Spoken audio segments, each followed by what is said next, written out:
These are hypothetical and assume that they have no intermolecular force of attraction.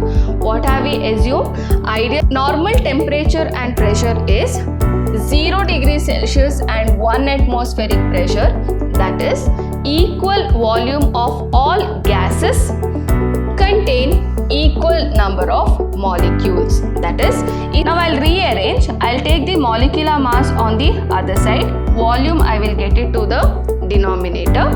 273 Kelvin and 100 kilopascal pressure, that is 1 bar pressure, is called as standard temperature. And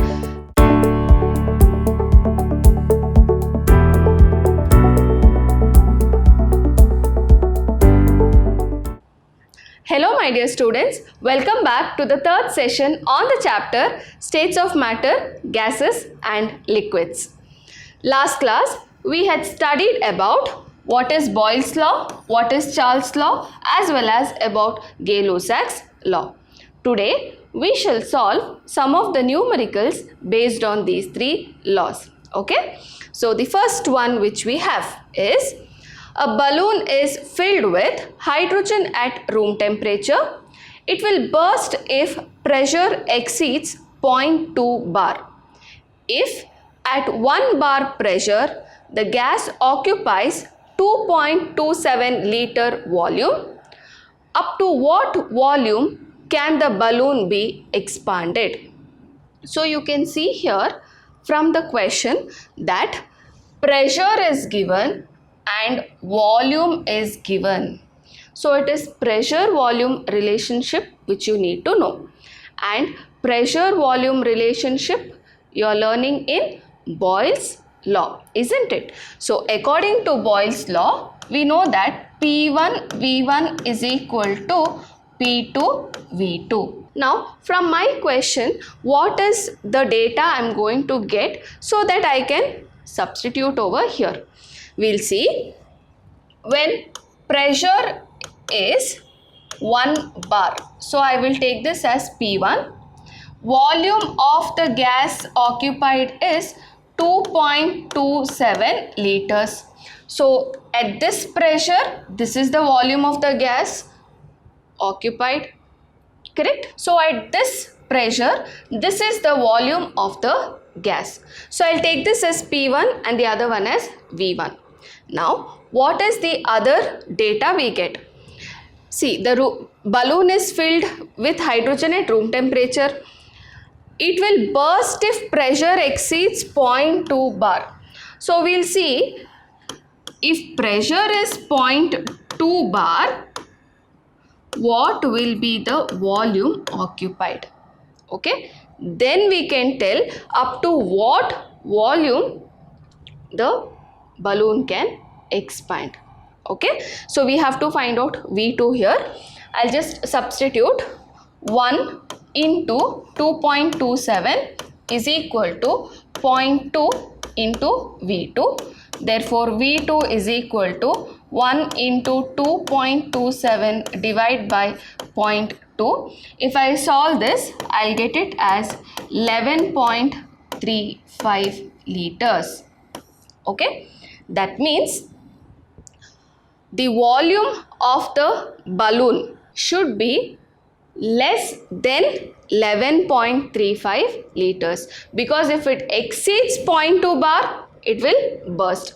So up to 0.2 bar pressure, we can fill air in the balloon, and the volume which it will occupy is 11.35 at this pressure. So the volume should be less than 11.35 liters. Okay. So I hope you have understood this problem. We'll see the next numerical. On a ship sailing in Pacific Ocean where temperature is 23.4 degrees Celsius, a balloon is filled with 2 liters air. What will be the volume of the balloon when the ship reaches Indian Ocean where the temperature is 26.1 degree Celsius? So from this question, what we understand is, see, at this particular temperature, that is 23.4 degrees Celsius, the balloon is filled with 2 liters air. So what will be the volume if the temperature reaches 26.1 degrees Celsius? So we have volume and temperature variation, isn't it? That is volume and temperature variation. So it is based on which law? It is Charles' law. So according to Charles' law, V1 by T1 is equal to V2 by T2. Okay. So from the equation, what is V1? So V1 is equal to 2 liters and T1 is 23.4 degrees Celsius. I have to convert this to Kelvin scale, isn't it? So I will add up plus 273. I'll get it as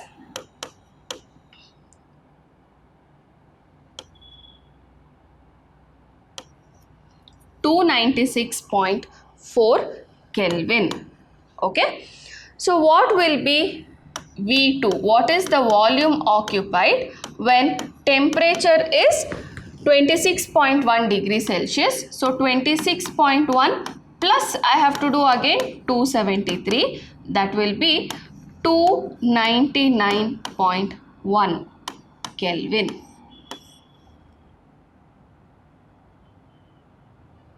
Correct? Now I'll substitute these values in this equation to get V2. Okay, so I'll just rearrange before I substitute. V2 is equal to V1 into T2 divided by T1, which is equal to V1 is 2, T2 value is 299.1 divided by T1 value is 296.4. Correct? Now further 2 into 1.009 I will get, that is if I solve this, correct? And now this is equal to 2.018 liters. So this will be the volume at 26.1 degree Celsius. So I hope you have understood how to solve this problem. Okay. We'll see one more question. A cylinder of propane gas at 20 degrees Celsius exerted a pressure of 8.5 atmosphere. When exposed to sunlight, it is warmed up to 28 degrees Celsius. What pressure does the gas now experience? Okay, so here which is the relationship which you have? It is pressure with temperature, that is Gay-Lussac's law. Correct?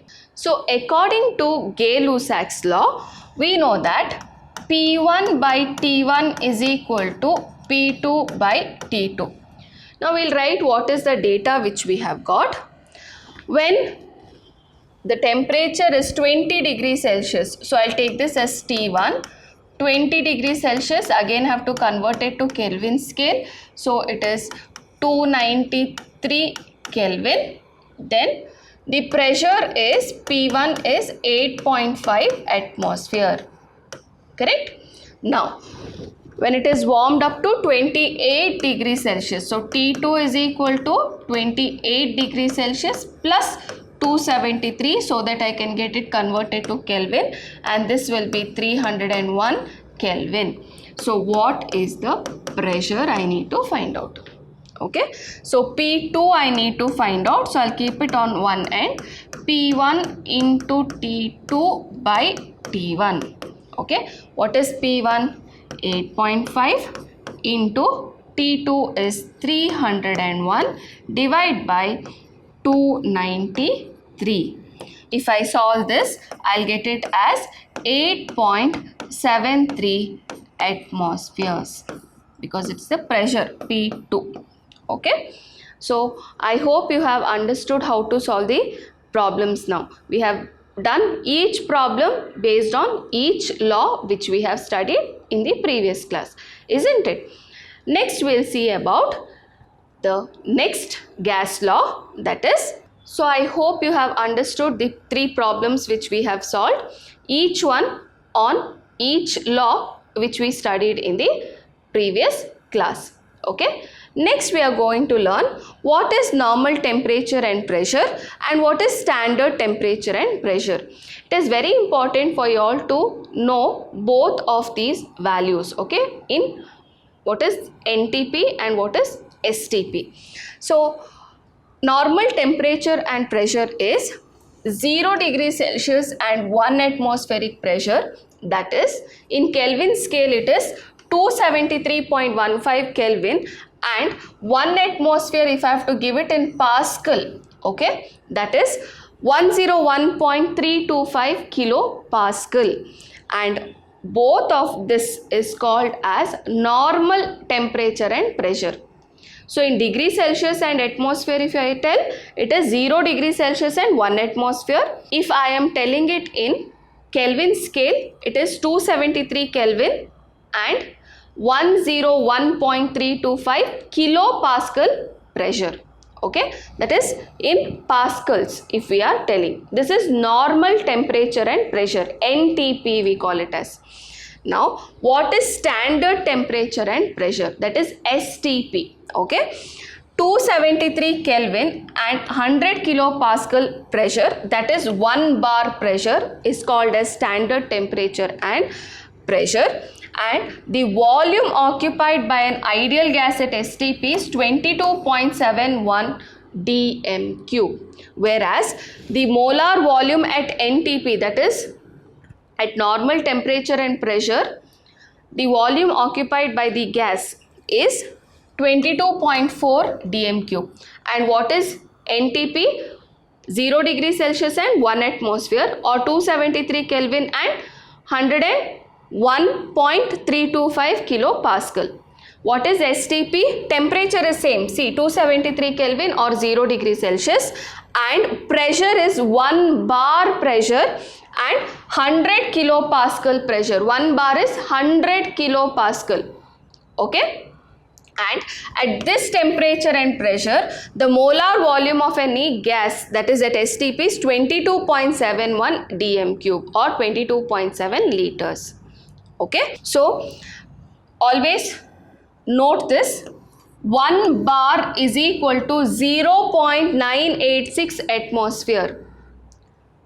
What is it? 1 bar pressure is equal to 0.986 atmosphere. That is why when I am giving in kilopascal, there is a change in value.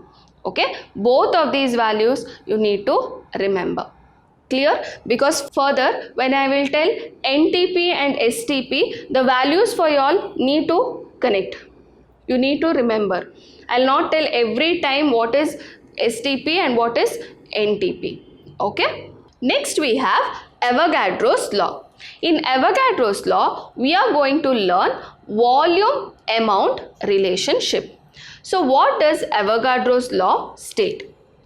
Under similar conditions, equal volume of all gases contain equal number of molecules.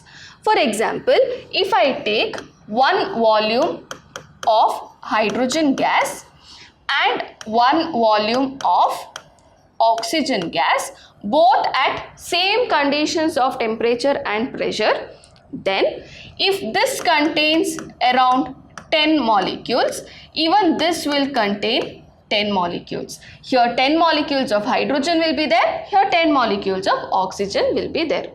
So that is Avogadro's law. But we know that the number of moles, or I can tell that 1 mole of any substance contains how much molecules?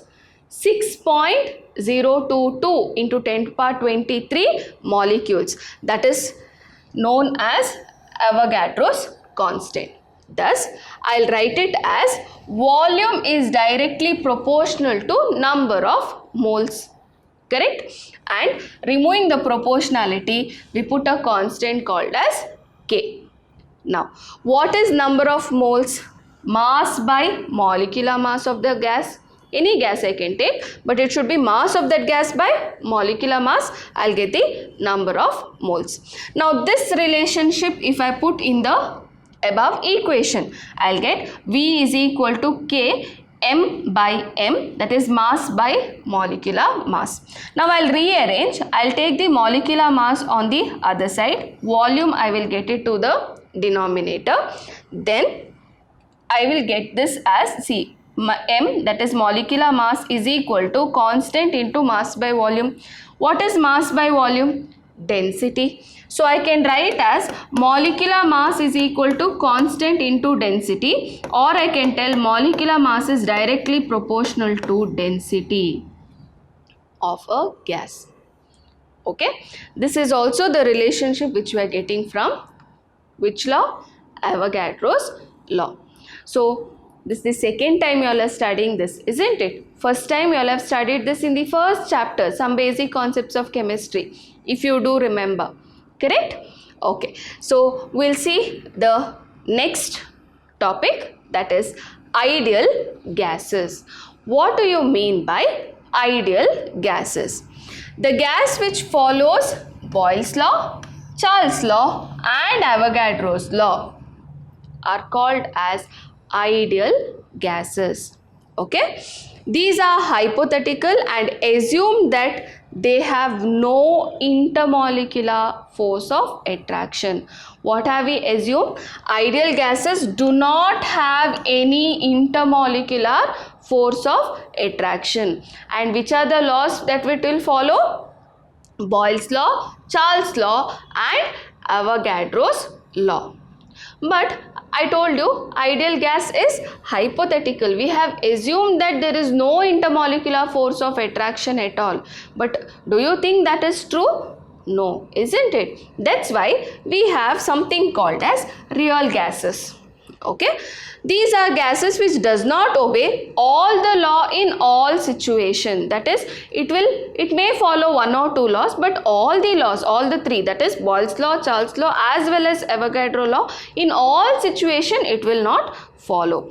Okay, and in real gases there is attraction, that is there is intermolecular force of attraction is what we have taken.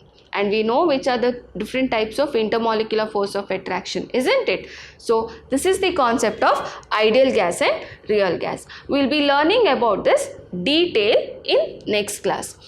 Next we have ideal gas equation or perfect gas equation. Here, according to Boyle's law, we know that volume is inversely proportional to pressure. According to Charles' law, volume is directly proportional to temperature at constant pressure. According to Avogadro's law, volume is directly proportional to the number of moles. Correct? Now you can see here all of these three laws. I have volume on one end. So I will combine all the three equations. I'll get it as volume is proportional to N into T by P. Removing the proportionality, we put a constant R called as universal gas constant. Now I'll rearrange this equation. I'll get it as PV is equal to nRT, and this is called as ideal gas equation. This is for n moles of a gas. For 1 mole of a gas, it is PV is equal to RT. Okay. So what is ideal gas equation? It is PV is equal to nRT for n moles of gas. Okay. Next we will see how to calculate the value of R. We learned that PV is equal to nRT. So R I can get it as PV is equal to N by T. So if I consider, for example, 1 mole of a gas, temperature is 273 Kelvin, pressure at 1 mole of a gas at So here if I consider N is equal to 1, that is 1 mole of a gas, and temperature, STP temperature if I take, that is 273 Kelvin, pressure if I take as 1 bar pressure, then volume occupied will be 22.71 liters or dm cube, isn't it? So if I consider it as 1 mole, and if I know the other values, that is I can take at STP condition and I can calculate, I can also take in NTP conditions and calculate, isn't it? So if I know the units here what I am going to calculate, I'll get the value of R. But value of R will change when the units of the pressure, temperature and volume also will change for 1 mole of a gas. So we'll see what are the different values of R and different units of R and different units of pressure and volume which we have considered. Okay, so if I consider, that is pressure in atmosphere and volume in liters, then the value of R for 1 mole at 273 Kelvin will be liter 0.0821 liter atmosphere per Kelvin per mole. Same way, if I take in atmosphere and cm cube, then it is 82.1 ml atmosphere per Kelvin per mole. Then if we take pressure in dynes per cm cube and volume in cm cube, then it will be 8.314 into 10 power 7 erg per Kelvin per mole. If we are calculating in calories, then it will be 1.987 calorie Kelvin per mole. Again in joules if I want, then 8.314 joule per Kelvin per mole. Okay, you can see the volume and the pressure units there. Okay, then if I want it in bar, that is pressure is in bar and volume is in liter, then it is 8.314 into 10 power minus 2 bar liter per Kelvin per mole. So here temperature and mole, we have taken 1 mole and temperature 273. We have changed the pressure and the volume. According to the pressure, the volume also is changed, and then we have calculated the different values of universal gas constant. Now you may ask me, ma'am, do I have to remember all of this for exam? No. Most important 2 values with 2 units you need to remember. One is 8.314 joule per Kelvin per mole, okay, and 0.0821 liter atmosphere Kelvin per mole. So these 2 values are most important for you to remember. The other values, usually if the unit is changing, they will give for us while we are doing our problems. Okay, so next we'll be learning about combined gas equation. So ideal gas equation is PV is equal to nRT, correct? Now if I take at temperature T1, the volume is V1 and the pressure is P1, okay, and when the temperature is increased to T2, the volume also is increased to V2 and the pressure is increased to T2. Or I will just take that first condition, I am taking it as P1, V1 and T1. So at a particular temperature, there is a particular pressure and volume. I have changed the temperature, even the volume will change and the pressure also will change. Then I can give the formula like this, that is P1 V1 by T1 is equal to P2 V2 by T2. Why exactly it is? See here, I can write P1 V1 is equal to R T1. I can write it as P2 V2 is equal to R T2. Now if I rearrange this, I'll get it as P1 V1 by T1 is equal to R, and I'll get it as P2 V2 by T2 is equal to R, and I'm considering this for 1 mole of a gas.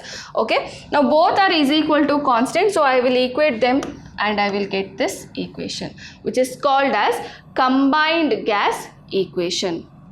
Okay, so what is combined gas equation? P1 V1 by T1 is equal to P2 V2 by T2. It is called as combined gas equation. So I hope you have understood this.